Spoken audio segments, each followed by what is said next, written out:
In this video, I'll be showing you step by step how to export a project in TinderCad. It is super simple to do. So the first thing you need to do is log into your account and find your project that you want to export. Then from here, you need to go up here to the right hand corner where you got import, export or send to.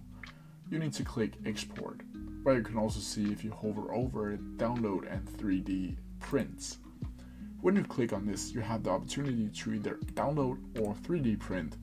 But in this video, I'll just be showing you how you can download it. Then from here, you can include the selected shape or everything in the design.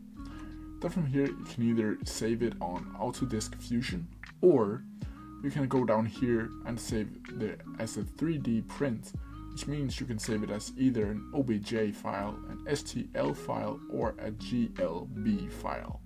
You also have it, if you need it for laser cutting, you can save it as an SVG-file. And if you click on it, you can see up here that the swankytouring.zip has been downloaded, and then you can just open it, and then you have the OBJ-file and the Tinker OBJ and the MTL file, like so. And that's how you do it. If you have any questions about it, please leave them down in the comment section below, and I'll try my best to answer them as quickly as possible. See ya!